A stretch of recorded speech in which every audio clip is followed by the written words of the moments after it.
How are we doing today, guys? How's everybody doing?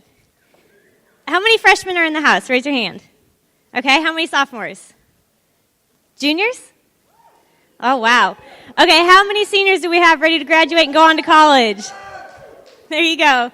Well, as Mike said, I am a former Warrior. I graduated in 2009. I am now Vice President of Marketing and Development with the J.C. Cooley Foundation.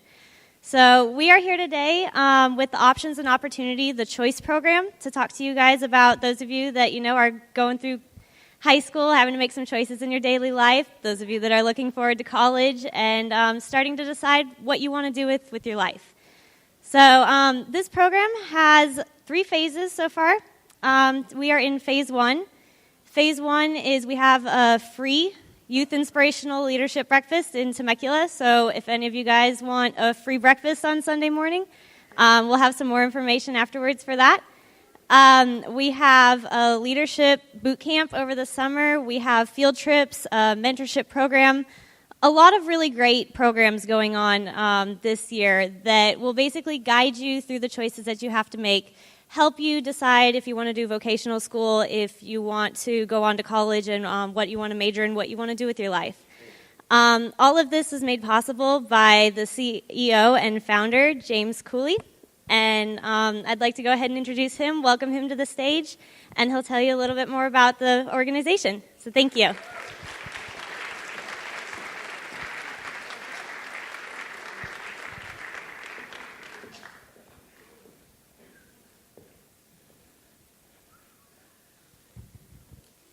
How everybody doing? Come on now, we can, this is high school, right? You guys make noise all the time. How everybody doing? First of all, I like to start off by saying that have anybody, even at home this morning prior to coming in here, told you guys that you are loved and appreciated?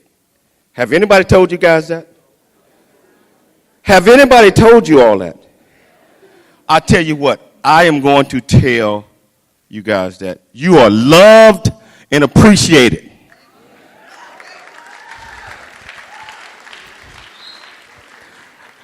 But I also need for you to look around at your friends and tell them the same thing. Tell them that they are loved and appreciated. Loved and appreciated. I tell you, life is about fun. It's about fun. Loved and appreciated. It's about fun.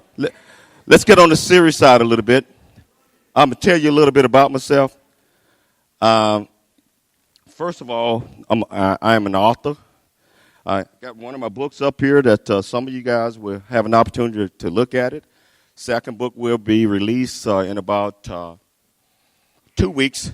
The first book is called My Path. And if you get an opportunity to look at it, you'll find out that each one of you have your own path. And we're going to talk a little bit about that as we'll go along. So I'm an author. I'm a speaker. I'm a business owner. Most importantly, I'm a parent. And a few years back, I used to be in the same situation that you guys are in, sitting in the auditorium or somewhere. Probably didn't want to be there at the time. But I tell you, I'm very grateful for the life lessons that I was able to get out of sitting in some of these auditoriums when I was antsy, like, let's get this over with so we can get out and do some fun things. I'm going to go all the way back, and I ask you to bear with me a little bit.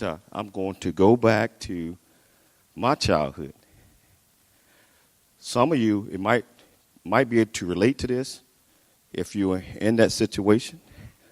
Others, well, it's thought-provoking.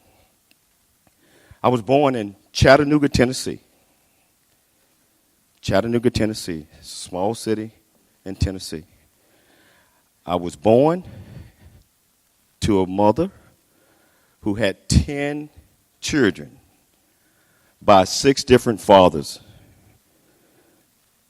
and she was never married.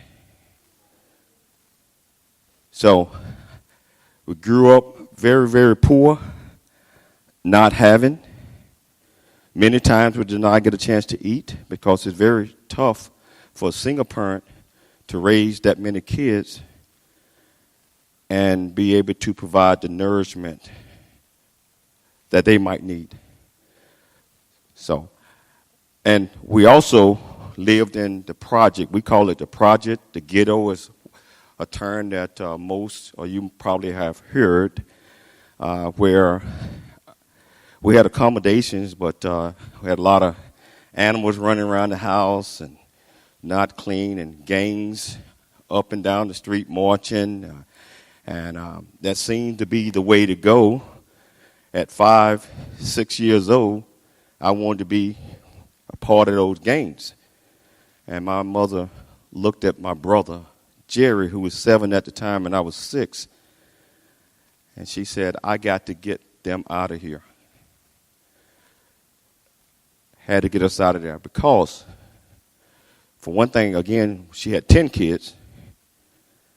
And that influence from the outside was veering into us. So my mom sent my brother Jerry and myself to a place called Graham, Alabama. Now, let me tell you a little bit about this place. In Graham, Alabama, as it relates to Chattanooga, Tennessee, when we arrived in Graham, Alabama, we did not have any running water. We did not have any electricity in the house. We did not have an indoor toilet. We did not have a stove where you can just turn on electricity or gas. We had a wooden burning stove. But one thing that I felt in Graham, Alabama was loved.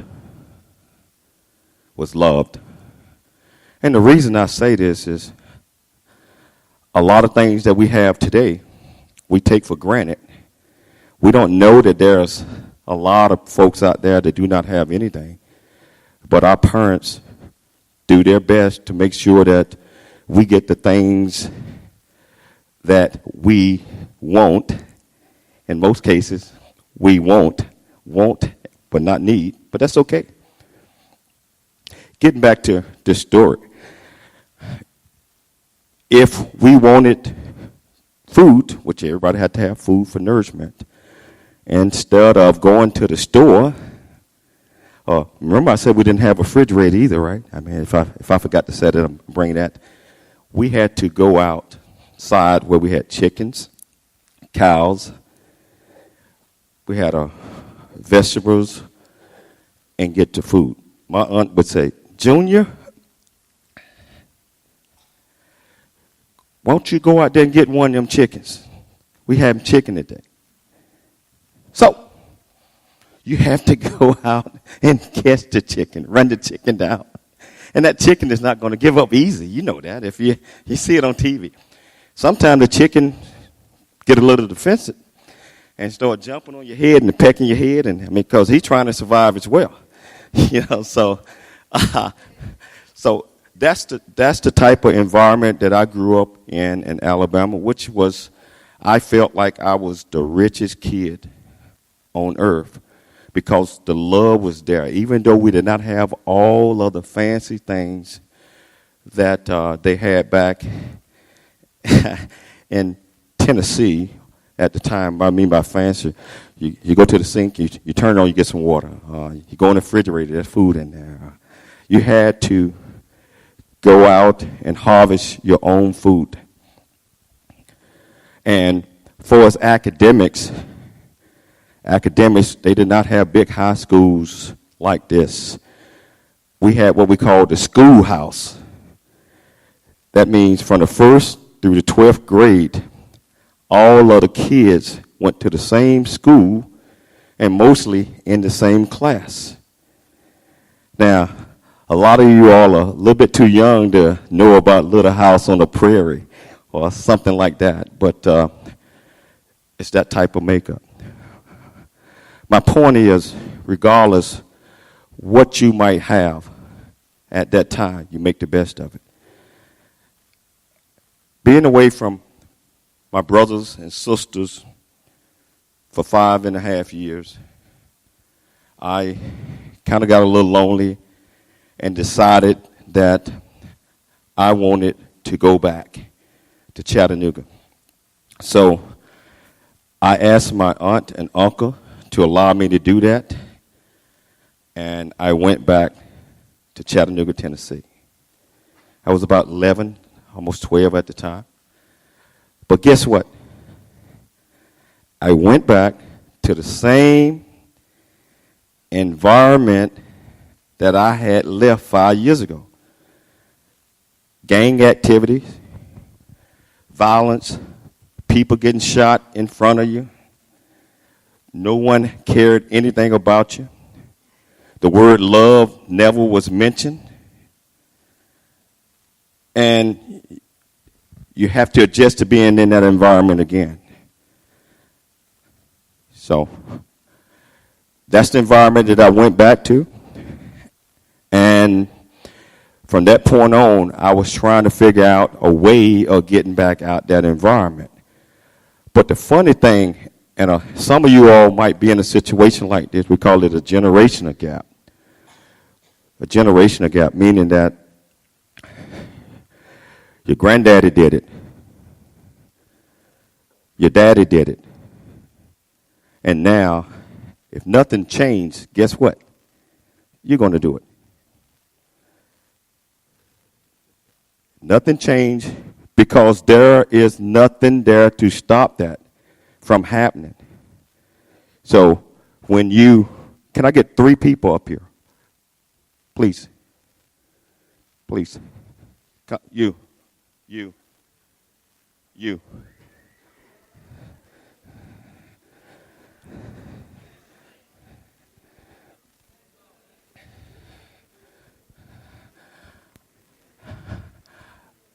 I want everybody to pay attention. I want you guys to line up this way. You line up behind him. Put your hand on his shoulder. You over here. Okay, so this is the grandfather. Put your hand on his shoulder. This is his son. Actually, I got it backwards. This is the grandfather. This is the father. This is the son. Hands out your pocket, feet squared like this. I'm a military guy as well. So put your hand on his shoulder, both hands. Put yours on here. When he push, spread out a little bit. My point is, this is the generation, 3 generations. So whatever grandfather is doing at this time, why don't you push him? When you push him hard, and you push him. When you push him, you see, let your hands go. And I learned this in a couple of seminars from Al Hollingsworth. I know he's going to be watching this video, so thank you, Al. What happened, what you just saw in here, is whatever he was doing, whether it's good, bad, he pushed his son toward the front. Now, if it was an evil push, say he was robbing banks or killing or whatever that is, when he pushed him, boom, and he pushed the next generation, everything that was going in this generation went to this generation, went to this generation. When he have kids, if nothing changed, it goes to the next generation. My point is, you have to do something to change that. You have to do something to change that. Let's do that again. Hand on the shoulders. Now, you are a bank robber, right? You do not want to be a bank robber, but it's already there. But you're going to protect him from not being one. You want to go to college. You want to do all these things, right? You want to do the right thing. So when that push comes, what you going to do? Let's do it. In order to stop something and keep it from going to the next generation, you have to have some change in it. Let's do that again. Push hard. Stop. Why didn't you move? Because I wasn't supposed to. Why? Because I wanted to stop. You wanted to stop. Give him a hand. Thank you. Thank you. My point is, if there is something that's not right in your previous generation and you don't want to push that forward to the next generations, that next generation, for one thing, the father have to want to stop that. Otherwise, it's going to be a train. It's going to continue to go. We call that a generation movement. Right now, I believe that our generation, the youth generations, we have what we call an entitlement mentality. A lot of us feel that since we were born, that someone owed us something. I mean, anybody feel that, since you were born, your mom owed you a college degree, lunch money every day, this, that? Raise your hand if you feel that way. Come on. We call that entitlement. We want to get away from the entitlement, and we want to earn everything that we get, and we want to change the way that we doing things. Getting back to my story, when I went back to Chattanooga, Tennessee, again, everything was the same. Gangs, crime, not enough food to eat. But my thing was, I stayed in school. I tried to do the best that I could. And when I got ready to move on to high school, my teacher asked me, James, will you be going to the same high school, which was up the street a mile or 2 miles, like everyone else? Will you be doing the same thing, basically, that everyone else is doing? Of course, I said, absolutely. That's the closest school up there. Everybody go to that school. And she said, James, I believe that you have the knowledge and the capacity and you have the desires to go to the school across town, which is about 7 miles across town. It was a vocational technical high school. And I was a little afraid that, for one thing, you had to test to get into the school. Secondly, that self-confidence wasn't there that I could do that. But she encouraged me. She said, James, I believe in you. She said, I have been your teacher for the last couple of years, and I have grown fond of you, and I have learned to love you. That word love. Wow. No one had ever told me that before. Remember I asked you when we first started this, have anybody told you we loved and appreciated today? No one had ever told me that, and I did not know how to handle that. So that was one of the things during my generation that the word was never used around our house. She encouraged me to go and take that test. I did. I did well, and I ended that high school, Kirkman Vocational Technical High School. But the problem that we had is once I graduated from that school, I was still trying to figure out which direction that I was going in. I mean, you're still in that environment. Nothing ever changes. And it was one road, just like in most situations. There is a road in our lives. And we only see one road, and that's the same road that everybody else went down. So we see that road, we call that tunnel vision. Tunnel vision is where you look straight ahead, and you don't see anything else. And our vision becomes so narrow that you're inside a tunnel, and if you move your head around, you could bump your head up against the tunnel. So we call that paradigms. So I was walking down this road, after graduating from high school, not knowing where I was going, hadn't prepared, just going to do what everybody else is doing. And one day I was walking down this road, and I was thinking, and all of a sudden, I released the tunnel vision, and I accidentally turned my head to the left. Bam, I didn't bump into that wall. And I turned my head to the right. I did not run into that wall or bump into that wall. I had released the tunnel vision, which I lowered the shields down, and I had an immediate paradigm shift. And I looked up and I saw things differently, things that I had never seen before, because I did not allow myself to look at it that way. My point is we all have these tunnel visions that we see things a certain way. And that's the only way in most of our minds. That's the only way to do things. I'm here to tell you, if you think out the box, regardless if that one road, that's the only path out, if you really look at that road, once you have had a paradigm shift, you might see a couple of roads. Just like my book, The Path. From the naked eye, that looked like one road, right? One road. You can't see it from here, but you will. But if you really go back and think about it, you look down this road, you'll see several different roads. If you look at it differently, there's about 8 different paths down there. So my point is, I was walking. Anybody heard of Robert Frost? Robert Frost? The road less traveled. For some of you sophomores and juniors, you will.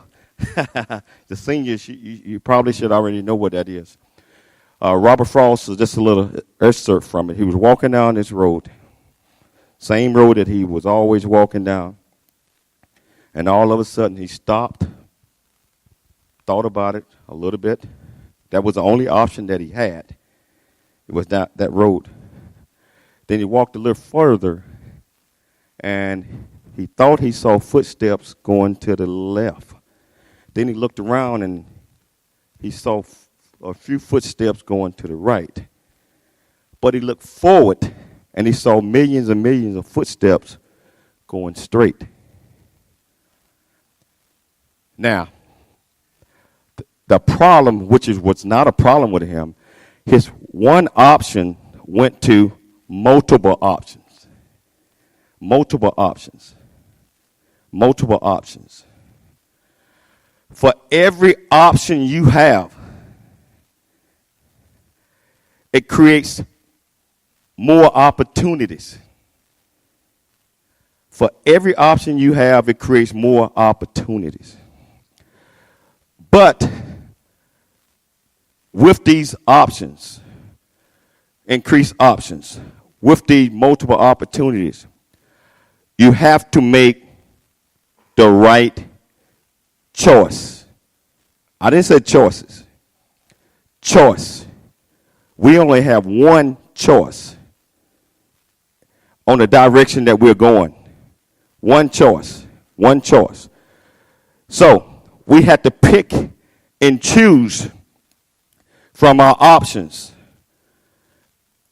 and our opportunities very careful. And let me equate that to something. Knowledge. Knowledge is everything that you learn from birth, growing up.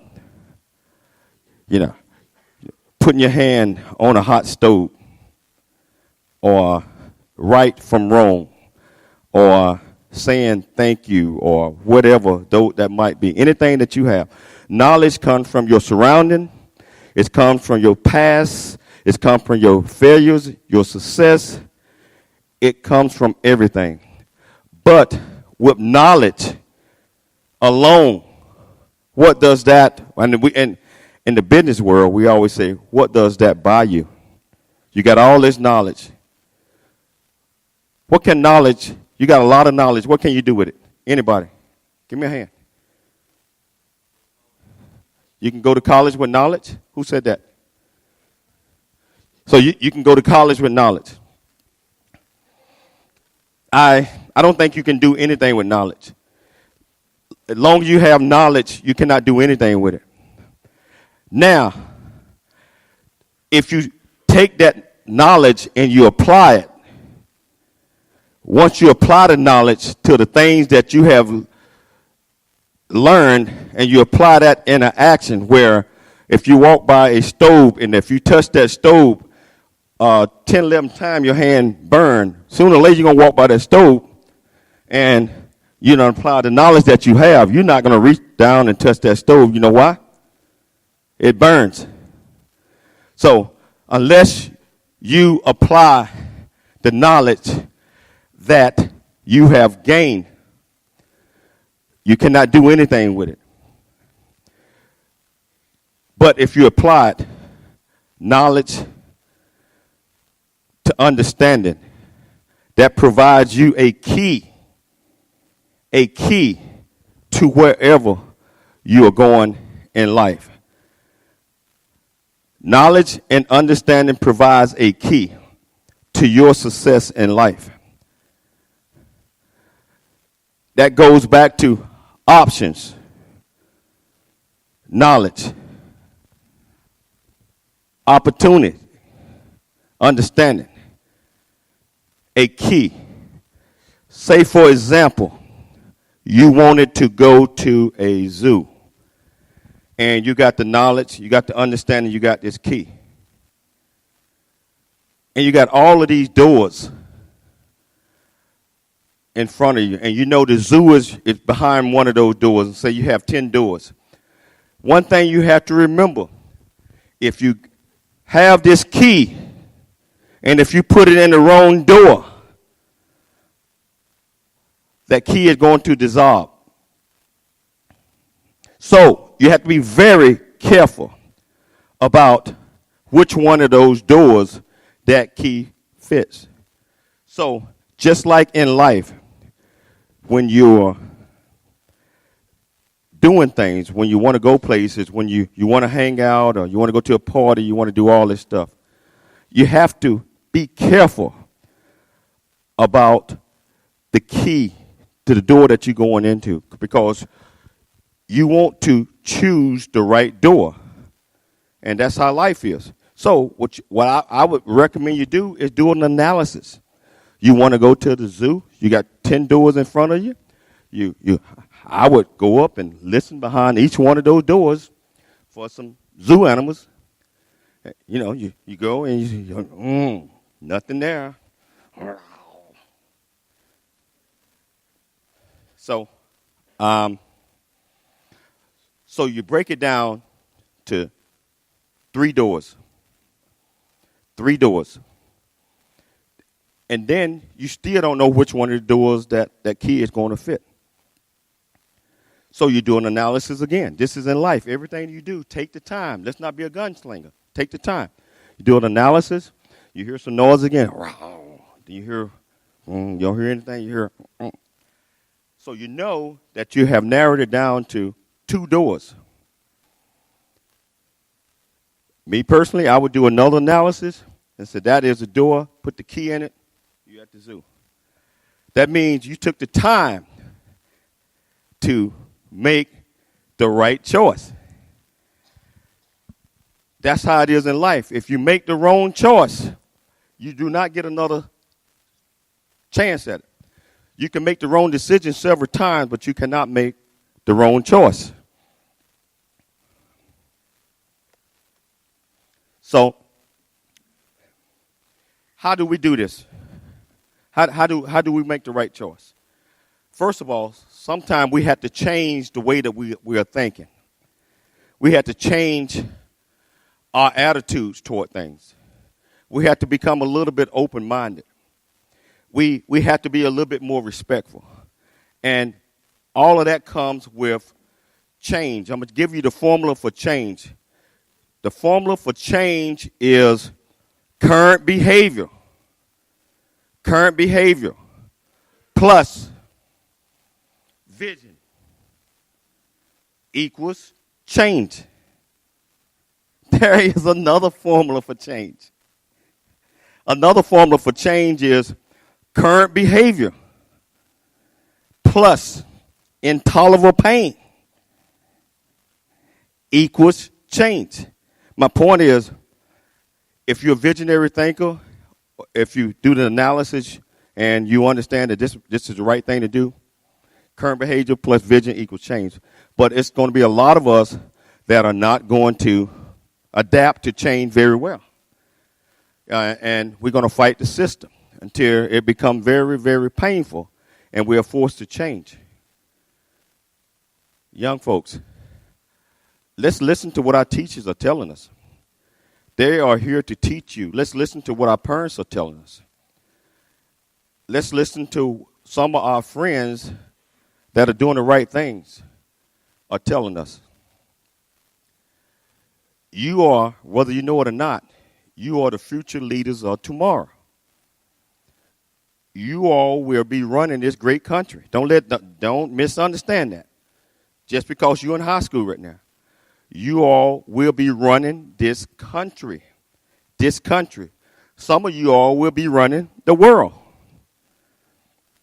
Let me tell you. So I know they teach a lot of leadership classes around here, right, teachers? And some of us will have to step up and be the leaders. Well, everyone should want to be the leaders. Let me give you a worldview. 87% of the world are what we call followers. They would do anything anybody tell them. I mean, average and ordinary is what we call them. 10% of the world are what we call, and sabotage is not a bad word in this term. They are going to complain and buck the system. If you tell them yes, they say no. If you said this is right, they said it's wrong. Now, some of these 10% are not wrong. They're going to be leaders of the world. They're going to buck the system until they figure out a better way of doing it, or they're going to get caught up in that 10%. They will never be part of the 87%ers. 3% of the world are the people that are in charge. They are go-getters, visionaries. They understand things that need to be done a lot quicker than others, and they run the 97% of the world. That's just how it is. The 10%ers, just because you are bucking the system, that doesn't necessarily mean you're wrong. You have to figure out, if you think you got a better way of doing these things, continue to strive with your dream. Like Zuckerberg and the Twitter guys, all those guys was the 10% buck the system. We got a better way of doing it. Guess what? They came up with a better way of doing things. We call that innovative thinking. Innovative thinking. It's a lot of innovative thinkers in here. It's a lot of followers that could be leaders. You just have to work at everything that you do. You have to get 10%, 110% of everything you do. 110%. So how we do that, first of all, is in life, we come up with what we call a plan. And a plan is not just a thought. Sometimes we wake up, I say, hey, what you plan on doing in life? You're going to college and next year, so let me see your plan. So our plan is right here. So where's your plan? Oh, it's right here. That's not a plan. That's a thought. You said, well, I know what I'm going to do because it's right here. If you do not write it down, it's not a plan. And even when you write it down, it's still a thought. So the first portion of a plan, when it comes through, you think it out, you write it down. Otherwise, when you lay down, you're going to forget about it. The second portion of a plan is you have to put something in it. That means some time, some effort, some commitments, some resources, something. You have to have something in the game. Otherwise, you're not going to care about it that much. So once you got some sweat, money, resources in it, it become a little bit more than a thought to you, right? If you're planning on going to college, you start preparing. You start putting that time in. So first step is write it down. Second step is commit. Third step is once you got it down and you know you're going to do this, we have to focus on our plan. We come up with timelines. We come up with ways of doing this. If it's resource that we lack, and we have to figure out how to do this if it's whatever that is. So a plan begins as a thought. Once we get the thought, we write it down. Once we write it down, we focus on it. That's the plan. A couple other real quick things I want to talk to you guys about is core values. Core values. My core values are, and I hope you guys adapt this in life, core values. My core values are honesty, integrity, and ethics. Let me tell you real quickly about each one of them. Honesty. You cannot be honest with someone else unless you are first honest with yourself. It is easy to lie to yourself, and you don't want to know it. But when you go out and you lie to other folks, that's dishonest. So you have to be honest with yourself. Secondly, integrity. Integrity is saying what you mean and meaning what you say. If you tell somebody you're going to do something, do it. If you give somebody your word, keep it. Keep it. If you planning on doing, you got to have integrity in yourself for one thing. So integrity, ethics is doing the right things, doing the right things, following society rules. But you have to have a set of rules of your own. Your rules have to be higher than society. Ethics is doing the right thing when no one else is around. Ethics, treating people with respect. Just doing the right things. And if you do these things, I'm going to leave you guys with a couple of things. Remember this, the MDC theory. If you set your goal and you set your mind to doing something, regardless what that is, MDC stands for motivation, dedication, creation. If you set your mind to do something, so for example, I say, hey, I want to lose 20 pounds in the next 2 months. So first of all, that's a motivation right there to lose 20 pounds. So I'm motivated to do that. Secondly, I had to come up with a way of being dedicated. So I said, well, that's going to require me to get up 5 days a week, at least, even when I don't want to do that. Yeah, so motivation leads to dedication, and that's always an end result. 2 months. So if you're motivated to something, you stick with it regardless how you feel, how tired you are, whatever. You stick with it. That's a goal in mind. And creation is the end result. And we get there by seeing others. Just for example, we all have goals and aspirations.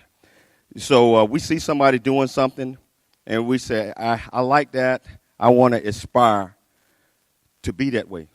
Aspire means somebody touch you in a way that you want to be that way. But in order to aspire, just like I said, it starts with inspire. You saw someone, you aspire to get that way. But the only way that you can get there is you must perspire, which leads to inspiration, aspiration, that leads to perspiration. You have to work. You have to work at everything you do. You have to give 110% of everything you do. It's been an absolute pleasure chatting with you all. I'm going to open it up for any question that you might have right now. Thank you very much.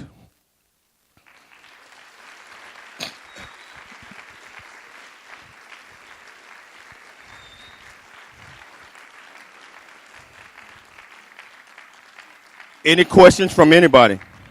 I think we got a couple of minutes. Any questions? Yes. Can you stand up?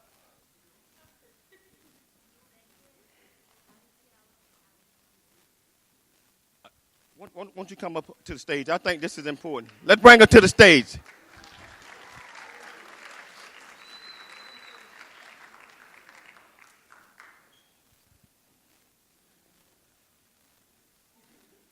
Don't be afraid.